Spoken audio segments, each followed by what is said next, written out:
Hello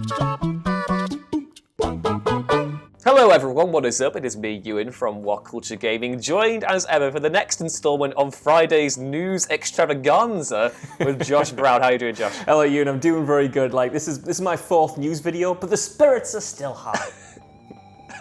You're about to see the light. You're about to be that bit in 2001 in a second. Just I've turned into that baby, man. I'm looking over Earth, which is just news videos at the moment. I've transcended. Exactly, because lots of stuff came out over the past evening. Obviously, EA Play 2020 occurred yesterday, and there was a lot of stuff that they unveiled at the conference. It wasn't the most exciting event, especially not when compared to Sony's PlayStation 5 announcement from the last week. But hey, not every week can be a PlayStation 5 week. It's one of those things. You can't, man. You know what I mean? When it comes to EA's kind of conferences over the past few years, I feel like they've set a level of expectation of, you're going to see the sports games, you're going to probably see a few new IPs, but it's going to be done in kind of the least bombastic way possible. You might get a recording of the developers, some people working on a project that you don't even know what it is, and then a title. And that's essentially what we got last night for a bunch of different projects, but the biggie, well, at least for me, is Skate 4, which it actually isn't called Skate 4, it's just a new Skate game that has been finally confirmed. They've missed the opportunity for the 4 in the A. I can't believe this. I think we might have even done that on a thumbnail about 2 years ago when this was originally rumoured, because yes, this has been rumoured for a long time. We thought we were going to see it 2 years ago, we thought we were going to go see it last year, and finally we kind of saw it this year. We saw two of the people working on it talking up essentially how it's very early on in development, but it is indeed coming. And I think in a year where we've seen Tony Hawk's Pro Skater come back, it makes sense that, Skate would come back to challenge that crown for the best skateboarding game around. We need to have, it's like the 3 horsemen of the apocalypse, except it's the 3 horsemen of the early noughties. Yeah. So what we need now is we need Skate and Tony Hawk to come back. Obviously Skate was a bit later, whatever. Skating games in general to come back. Then you get Shaun White's snowboarding, and then you get Blink-182 just coming back, and then we'll have just literally and then everyone will start listening to Kerrang again, and it'll be a great time. And yeah. Ewan, what is it? Is it the 20-30 year media cycle? We've gone through the 80s. It is. The nostalgia pendulum. It keeps swinging. Maybe we just skip the 90s entirely and go straight to the early 2000s. But while we didn't get... I'm fine with that. Me too. While we didn't get too much information, about the game or what it looks like or anything, Jeff Grubb, who has been doing a lot of the rounds for this is a journalist for VentureBeat who is very in the know, has essentially said that this is a project that's been stuck in limbo for a while. They have been kind of half-heartedly working on it at EA for a little while, and they weren't sure whether they were going to do it, but this is confirmation that they're going to start from scratch essentially, but really go for it, not just deliver something that's kind of half-assed or trying to capitalize on, the Skate name or anything, but like a proper full sequel that hopefully we've all been waiting for, and hopefully it will be worth the wait. Because I think between this and the likes of Star Wars Squadrons and stuff, it's hopefully, in Fallen Order as well to be fair, it's hopefully EA kind of turning a corner and being like, look, we gave you all these games as service titles, we shoved them down your throat, and some of them were decent, but that can't be the only thing we put out.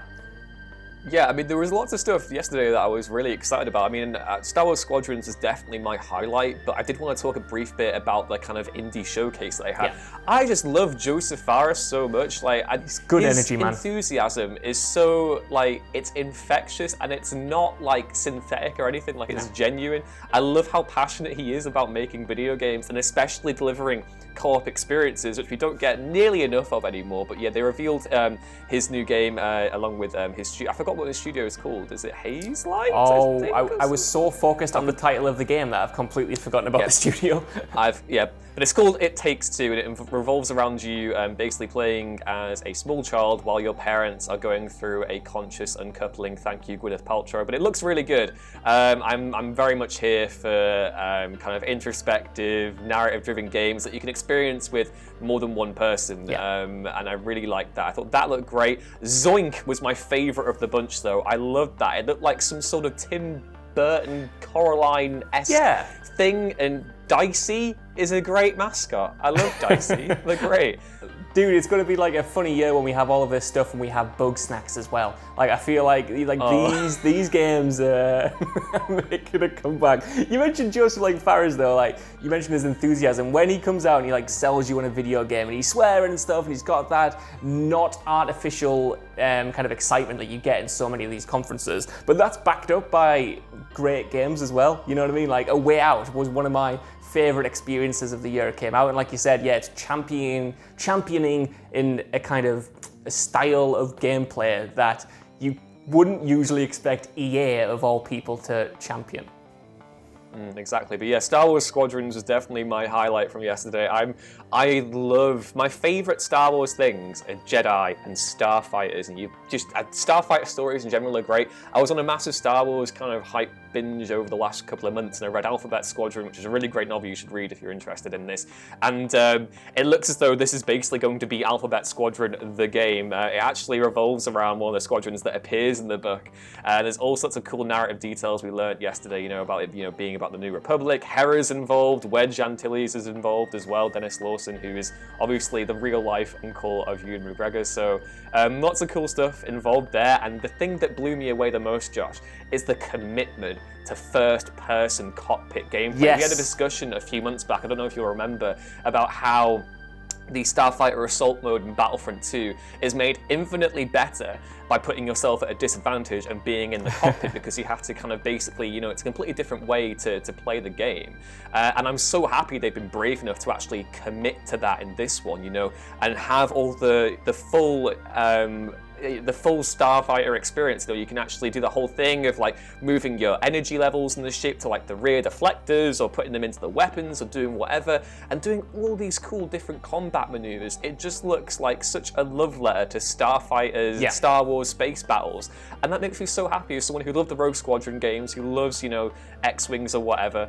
It's so cool. The customization elements are great, the flight mechanics look really good, and I'm very much here for the multiplayer game modes they showed off. I know it's only a small scale title, which upsets me a great deal because I feel as though this could have been larger scale if EA were willing to, back it more.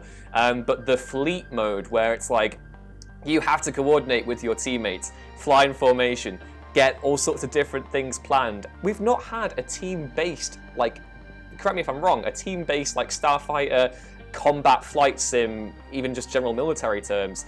I've never had that, and that's one thing I've always found frustrating about multiplayer flying games, is that it very much feels like every man for himself. It's not like in Battlefield where if you're on the ground you can be like, oh mate, I've got guys shooting me, can you take him out? But here, it very much depends on you flying in formation and covering your different angles and doing all that, so I'm very excited about that. Yeah, I mean, even in the Starfighter modes in Battlefront 2, which I really enjoyed, you felt like a Poe Dameron or a Han Solo or someone kind of dominating the battlefield on yourself. But like you said, the commitment to kind of the immersion of being in these Starfighters looks absolutely ridiculous. It honestly, the Starfighter stuff when I was younger was never quite my jam. I used to be a bit annoyed by it. It was just what wasn't for me. But then I played the VR mission for the original Battlefront where you jump into an X-Wing and you play the Rogue One mission.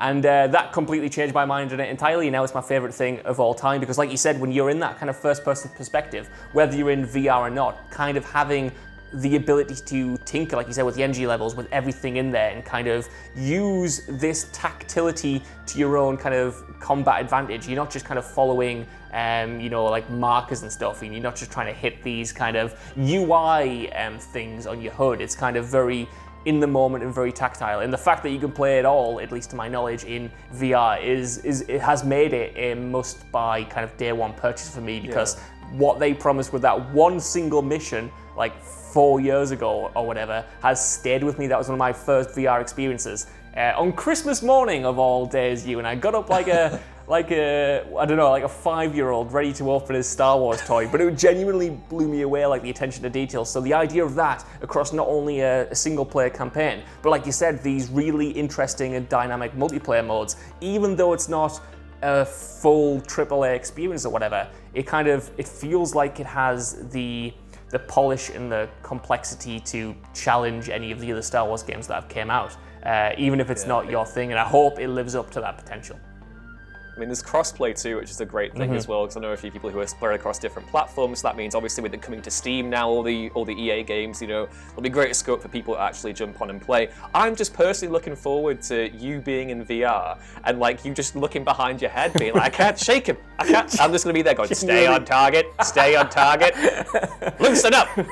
That's exactly what I want. That's been my. I'm not gonna lie to you. That's been my kink for a long time, Ewan. And then finally, I can live that out with, I want someone in my ear while I'm looking around my room and my girlfriend's over there being very disappointed in me, and I'm just trying to take out these guys on multiplayer. It's all I want in this planet. Is that coming out at the end of this year? Have I got that right? It's coming out in October. Right. The only flaw I had with that presentation is that it doesn't have my favorite starfighter on it. They've gone with the U-wing over the B-wing, and mate, the B-wing's the coolest, like most ridiculous looking thing ever, and I'm so sad it's not in it. But obviously, before we've spent so long on Squadrons, there were some big teasers, very kind of nebulous, vague teasers, but they are exciting given that they do confirm that these things are in the works. And we had next-gen teasers for Dragon Age, a new Battlefield, Need for Speed, and then of course EA Motive's other next-gen project, which didn't really show much off of these, but the technology on display looked impressive. I was very blown away by how detailed the faces were, and for the Need for Speed one, I couldn't tell whether it was like real, or I couldn't tell if they were demonstrating real life photography to then scan it in, or whether it was the actual cars. That's the point we're at with these consoles now. It's like I have to think like 3 times, like, wait, photo or console? I don't know. It's like, we've talked a lot on this channel about, like the Frostbite engine, and most of EA games use that, and it is undoubtedly a nightmare to work with, but when it's good, it makes for some of the most cutting-edge, games around. And even though we only saw a brief glimpse of these next-gen titles and that kind of show reel, I think we got 3 images of Dragon Age after waiting years for another follow-up. It is still kind of something to look forward to. And the games that they have, if they manage to nail them and if they manage to live up to the potential, I think they could all, offer a diverse portfolio again. It's just whether or not they can deliver on that, because we have been in this situation before when we've come out an EA conference and kind of gone, well, there's potential there, but they might mess it up.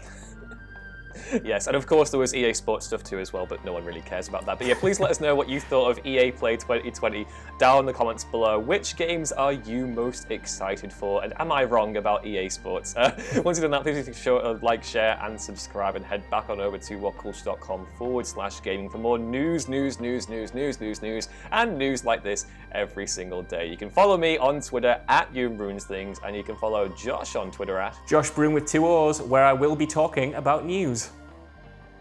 News! We'll see you next news. Good news. Bye. Stay on target.